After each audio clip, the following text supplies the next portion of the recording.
Selamat datang di pembelajaran bahasa Indonesia. Pembelajaran kali ini kita akan belajar mengenai teks deskripsi. Sebelum kita mulai pembelajaran, jangan lupa subscribe, like, dan komen.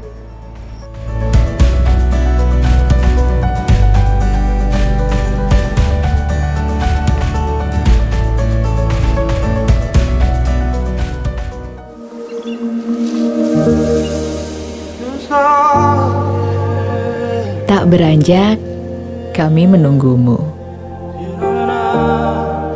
merindukan tatapan kagummu.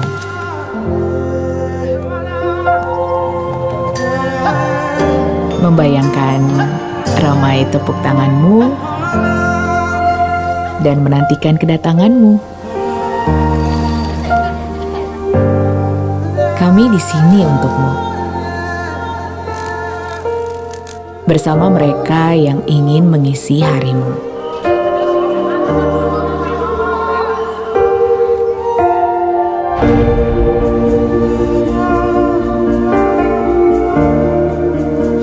Dan yang ingin dekat denganmu.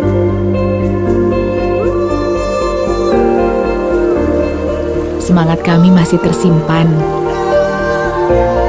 Dan kami telah menyiapkan setiap keindahan dan kekayaan. Senyuman dan isi hati kami ingin segera tersampaikan. Keajaiban kami, cerita-cerita kami,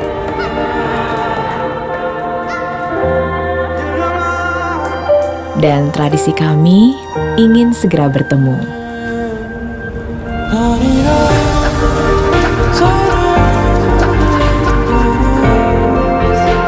Kami tahu kamu pun ingin cepat kembali. Karenanya, kami selalu menjaga tempat ini. Sampai nanti kamu kembali dengan rasa tenang, kami tunggu di sini, di Indonesia aja. Anak-anak hebat, video yang kita saksikan tadi adalah video yang mendeskripsikan mengenai keindahan Indonesia. Apa saja yang dideskripsikan dalam video tadi? Ya, yang pertama, mendeskripsikan tentang keindahan alam Indonesia. Yang kedua, mendeskripsikan tentang warisan kebudayaan dan tradisi Indonesia. Dan yang ketiga, mendeskripsikan tentang kehangatan sajian makanan khas Indonesia. Sampai sini, kalian paham kan apa itu teks deskripsi? Menurut Kamus Besar Bahasa Indonesia atau KBBI, teks deskripsi adalah penggambaran dengan kata-kata secara jelas dan terperinci. Dengan kata lain, teks deskripsi adalah teks yang menggambarkan keadaan, bentuk, atau suasana tertentu, seperti benda, orang, tempat, sesuai dengan objek yang sebenarnya.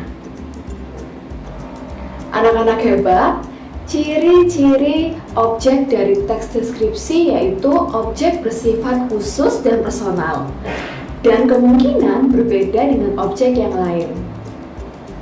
Tujuan dari teks deskripsi yaitu menggambarkan objek dengan cara merinci secara subjektif dan sekonkret mungkin, sehingga pembaca seakan-akan melihat, mendengar, dan mengalami apa yang dideskripsikan oleh penulis.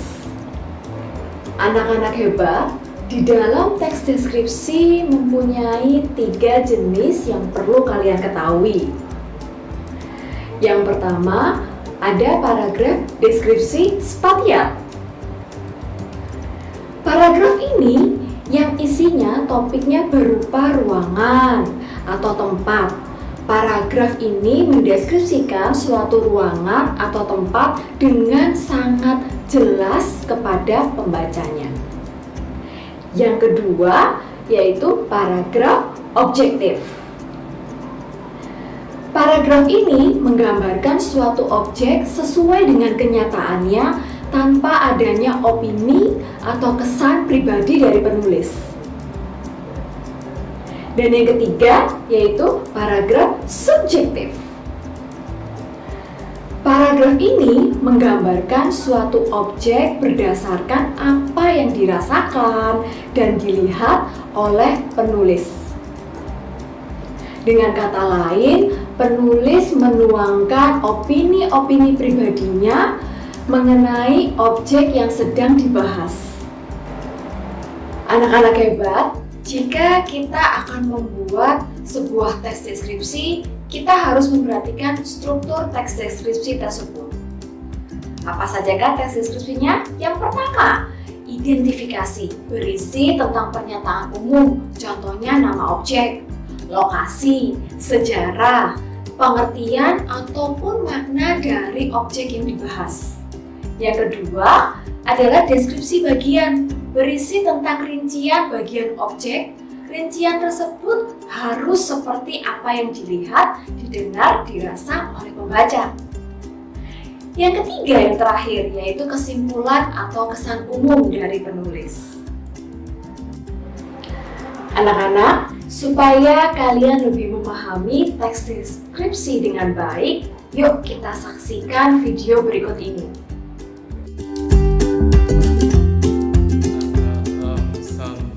Sambuddho Bhagava Arahang Samma Sambuddho Bhagava Buddhang Bhagawantang Abhiwademi Buddhang Bhagawantang Abhiwademi Swakato Bhagavata Dhammo Swakato Bhagavata Dhammo Dhammang Namassami.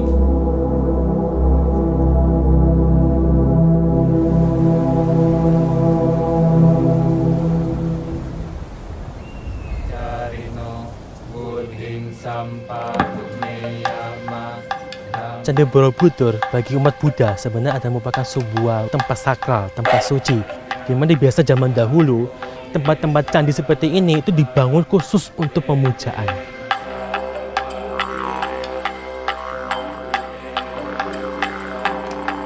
Borobudur ada 4 pintu masuk. Ada utara, barat, timur, dan selatan. Artinya adalah siapapun mau datang, welcome. Tapi ketika datang, datanglah dengan kedamaian.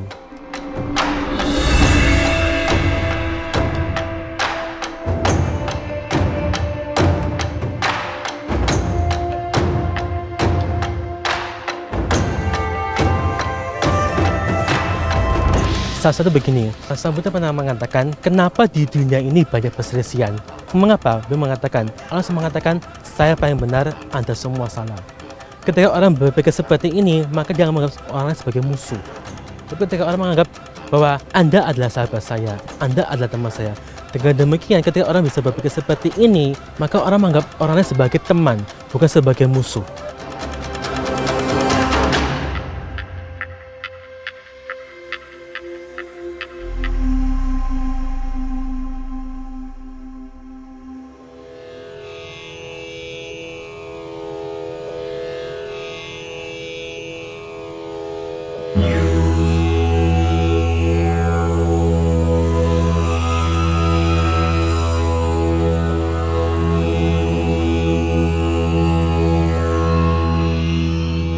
Saya banyak beraktivitas gerak bebas di candi, di tempat-tempat yang mempunyai energi yang baik.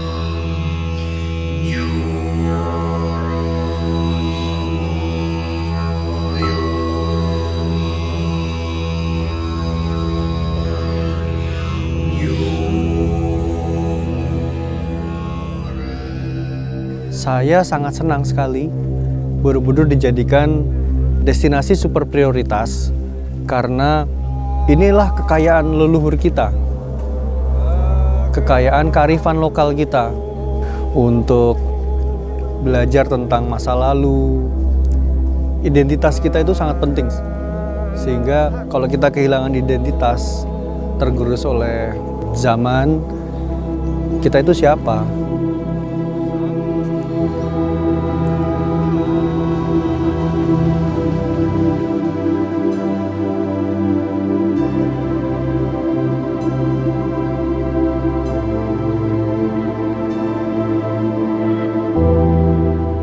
Ketika saya mengetahui banyak orang yang datang ke sini untuk membersihkan candi ini, walaupun mereka bukan beragama Buddha, saya sangat berterima kasih luar biasa. Mengapa? Mereka adalah orang-orang yang baik.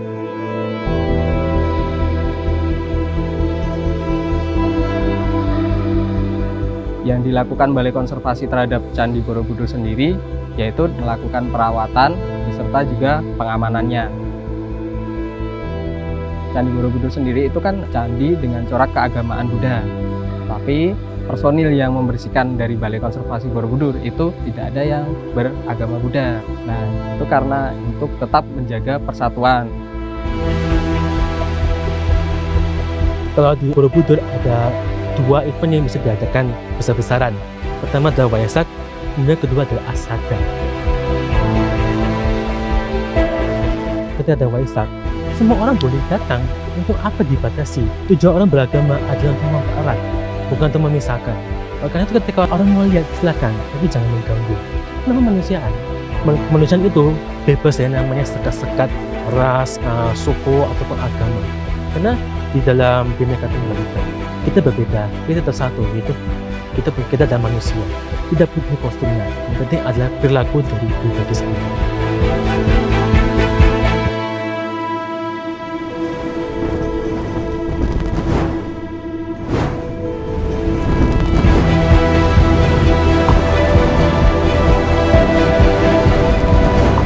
Urip itu kudu muruk. Hidup itu harus menyala. Menyala dari dalam diri, menyala di luar diri kita. Supaya kita mempunyai semangat, mempunyai etos kerja yang tinggi, mempunyai kedisiplinan yang tinggi.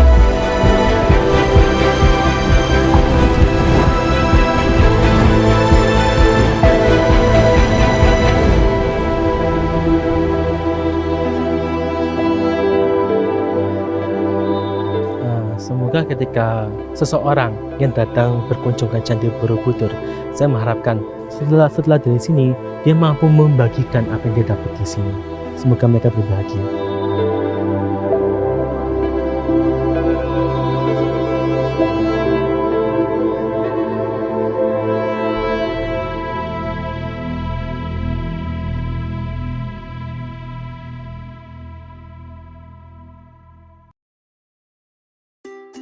Nah, dari video tadi kalian bisa membuat teks deskripsi sesuai dengan strukturnya dengan benar. Lalu, kalian tunjukkan hasil karya kalian kepada guru pengajar.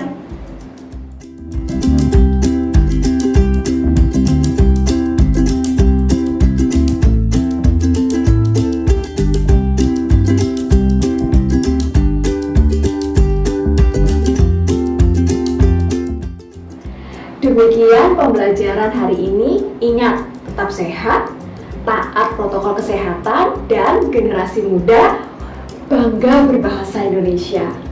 Sampai jumpa!